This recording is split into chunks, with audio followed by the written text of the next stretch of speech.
Delphi, Indiana. A warm winter day, and the crime that changed everything. They meet a monster. 13-year-old Abigail Williams and Liberty German were reported missing. She smiled all the time. Libby made people feel good. I'm going to find who did this. Our community is going through a lot of this with us. And we pray that today is the day. Let's find this guy. Now on RTV6 News Special, Delphi Daughters, the untold story of Abby and Libby. This is the old Monon High Bridge along the trails in Delphi. It's here that Abigail Abby Williams and Liberty Libby German played, laughed, explored, made memories. They were in this area on the day they went missing and later found murdered. The killer is still on the loose. Someone out there knows something about this. Yeah. And they now have enough evidence to call him the prime suspect. We do have some new information for you today. Liberty had the presence of mind to turn on her video camera, but there's enough there that somebody could recognize this person's voice. With every sunrise, the families of the girls killed wonder if the new day will bring news of an arrest. Waiting for justice for Delphi's daughters. Aiming to master his shot, Mike Patty knows precision and practice pay off during deer hunting season. This area down through here is some of the best hunting area that I have. Well, you can see the hooves, the cloved hooves going in. This deer's heading that way. The children in his family, including Libby, were fascinated by the deer tracks and other wildlife in hiding.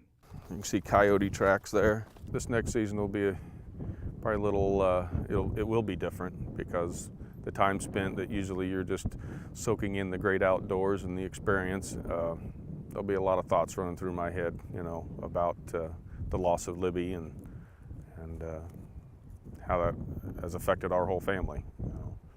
So it'll be a different hunting season for sure.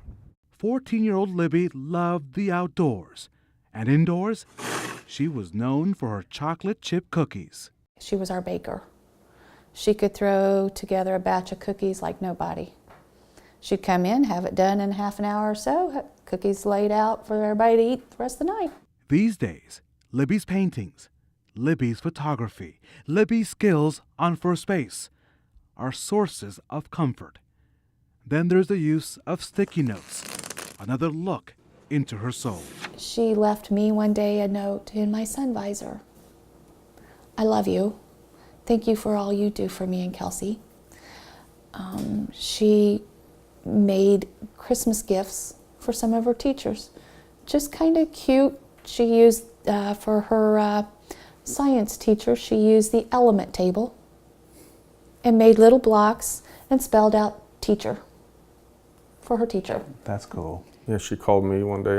I'd given her some money for some item at school or function. It was probably a $10 bill or something. So she called me up and said, "Grandpa, with the change, can I give it to somebody else or somebody who needs something here at school?" I said, "Well, sure, sure you can." So it's just the way she worked. The murders are drawing international attention, with letters arriving from around the world. The girl's death hits close to my heart, as I have a granddaughter who's 13. Colorado, Lakeland, Florida, the Netherlands, Australia. Her things are still here. We just can't. We can't erase her from our lives, and we don't want to. We treasure her coat hanging on the coat hook and her shoes on the shoe rack, and her bedroom is just the way she left it. For the Call 6 investigators, I'm Rafael Sanchez on the Old Monon Bridge in Delphi.